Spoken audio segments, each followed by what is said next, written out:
Bueno, vamos con distribuidora de gas Cuyana en este caso. Después vamos a hacer distribuidora de gas del centro. Bueno, esta nace casi 30 años en la comunidad, con Córdoba, Mendoza y La Rioja por un lado, San Luis, San Juan y Catamarca por el otro.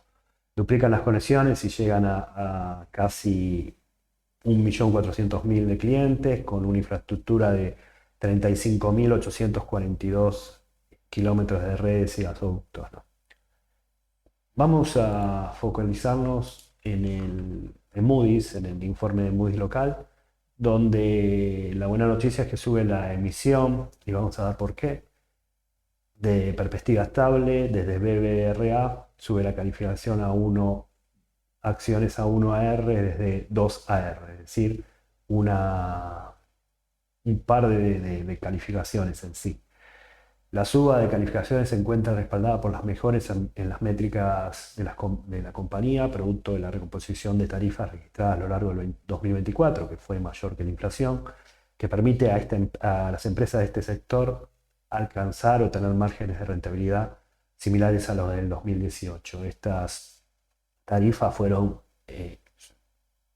actualizadas desde mayo del 2024 en un valor bastante elevado, o sea, 400 a 500%, y después para los meses no, desde abril, perdón, de agosto, septiembre y octubre y noviembre también, eh, subieron los valores de distribución entre 4, 1, 2,7, un poquito menos que la inflación, pero más o menos a tono. La fortaleza crediticia, según Moody's, es operaciones sin apalancamiento, es decir, no tiene deuda financiera, liquidez adecuada, tiene un capital de trabajo positivo, demanda dinámica en su área de concesión, es verdad, hay mayores márgenes de rentabilidad en comparación con otras empresas calificadas y no calificadas del sector, por ejemplo, Metrogas.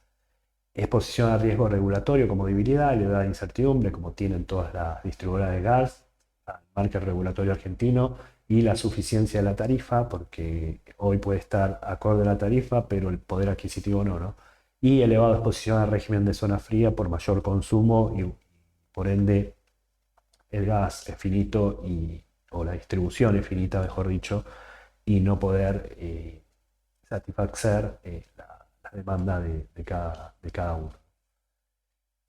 Bueno, ha tenido un buen recorrido la acción, fue de 6,94 a 1.230,5 después en un trimestre gracias al buen balance.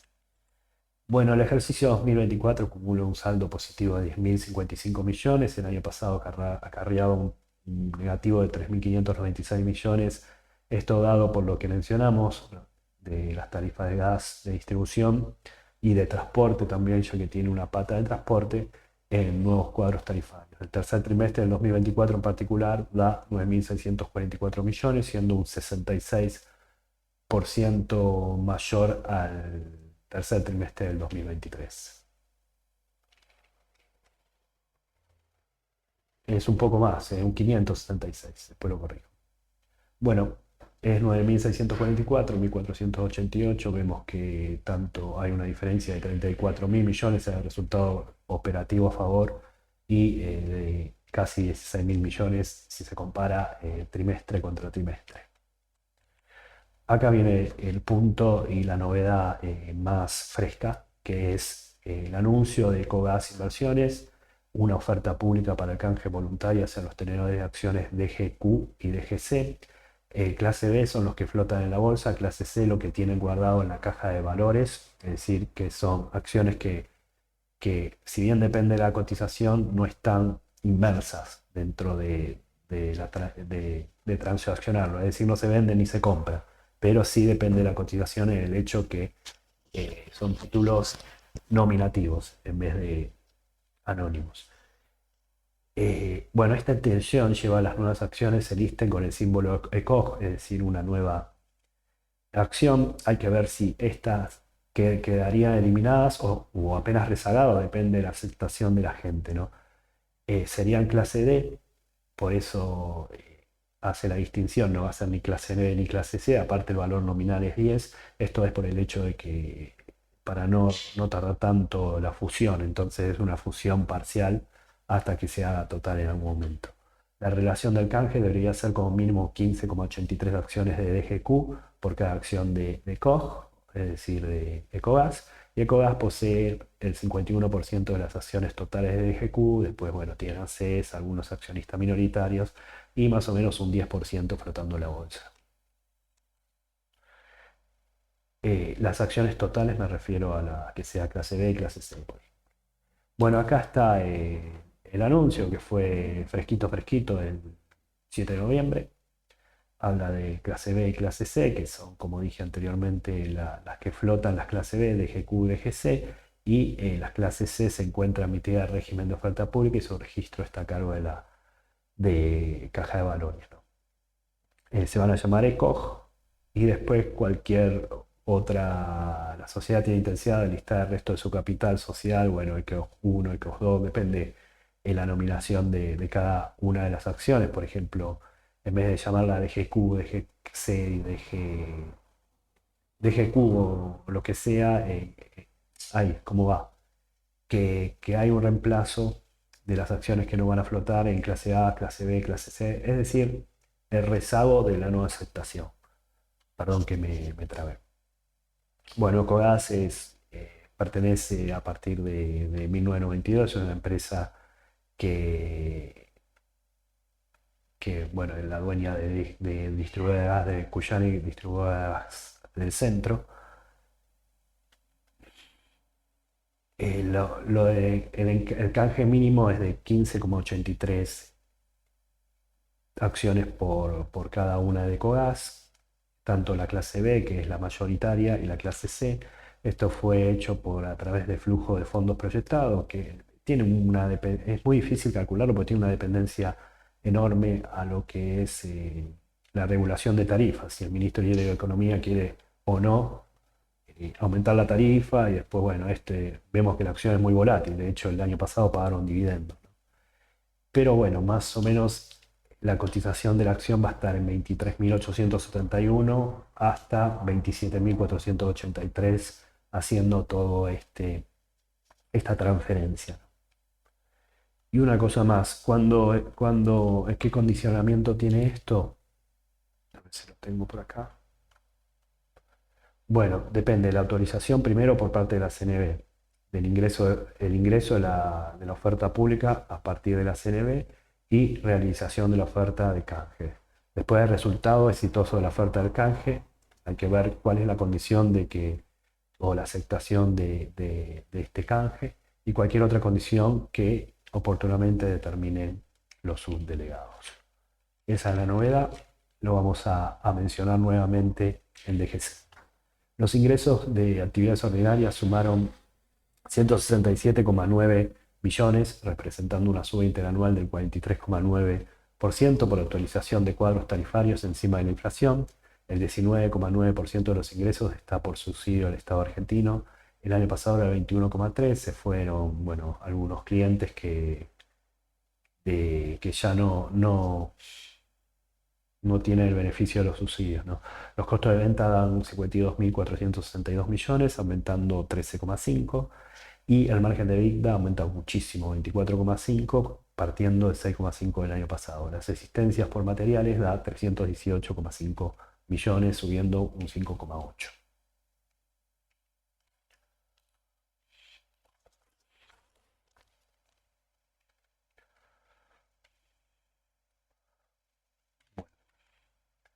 Acá tenemos los gastos, los costos, digo, y en cuanto al subsidio, tiene 33.406 millones de los 164,8 billones y el año pasado fue 24.857 millones de los 114,9 billones. Las existencias da 318 partiendo de 301 millones. El volumen de gas entregado es de 1.210,69 metros cúbicos, bajando interanual un 3,1%, la cantidad de clientes un 1,3% anual y la empresa forma parte del 8,6% del total de consumo de gasífera. Estos son todos guarismos que saco de Enargas, que nos proporciona hasta agosto del 2024, tienen más o menos 2 o 3 meses de retraso. Los usuarios residenciales que tiene pondera en 31,7 suben 22,5 por menor temperatura en invierno, centrales eléctricas que tiene 27,2 baja un 4,5, industriales 24,2, de ponderación se reduce un 3,1 y GNC bajan un 6,2. Esto, como dije, lo agarro en los cuadros acá. Por ejemplo, residenciales tiene 100 billones más de metros cúbicos que el año pasado, un poco más de 100 billones. Y para ver la tasa total, dan alrededor de 1,8 billón de metros cúbicos y la total es, la tengo acá, 21 billones de metros cúbicos en total.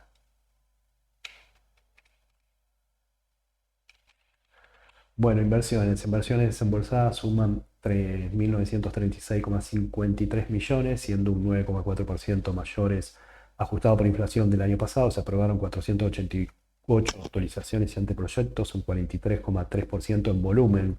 Hay que ver en realidad el presupuesto de cada una. Las estaciones GNC más o menos se mantienen en 232. El sistema de redes y los autos cuentan con 16.314 kilómetros y aumenta o evoluciona 2% respecto al año pasado, o al tercer trimestre del año pasado. Esto lo vemos en reseñas, donde, bueno, primero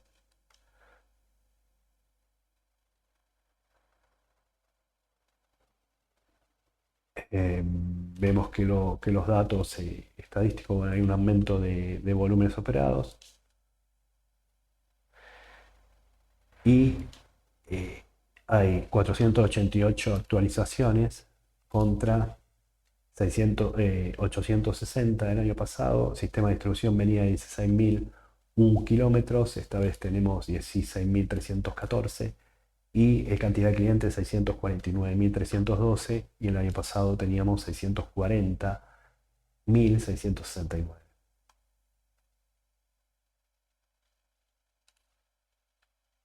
Esto aumentó 1,3, esto lo pone a partir del 31 de diciembre. Creo que no dije nada más, está todo bien.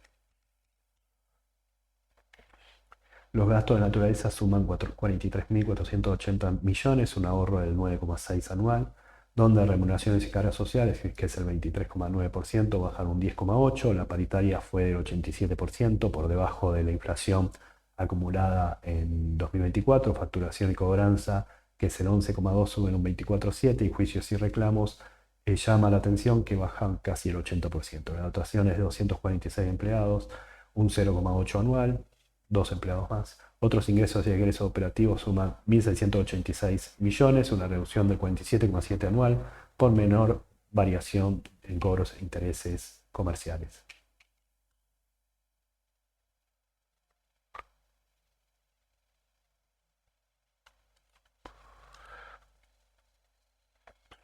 Bueno, los gastos los tengo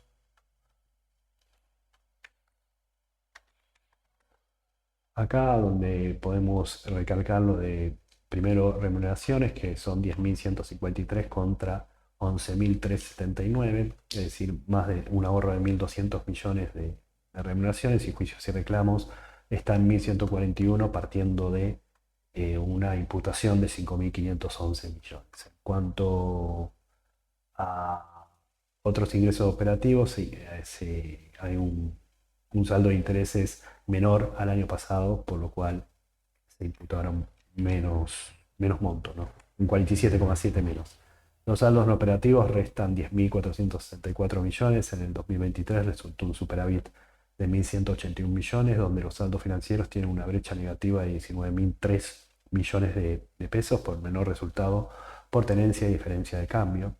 La participación por COISAR, que es el 31% más o menos, da un positivo de 72,2 millones de pesos, un 30% inferior al año pasado, venía de un saldo negativo. El RECAM da un negativo de 10.080, reduciendo el déficit principalmente por menores tasas de inflación, que da un 42,1%, el flujo de ahorro del déficit. El flujo en efectivo es de 1.058 millones, un 76,6% menor al 2023, disminuyendo 8.088 millones. Viendo los saldos después de operativos, vemos que acá los ingresos financieros son bastante mayor a los de ahora, o sea, el 2023. La participación es mayor acá de participación de resultados asociados, es casi el doble. Creo que lo dije mal en su sentido. Y bueno, acá lo que quiero destacar, resultados por tenencia.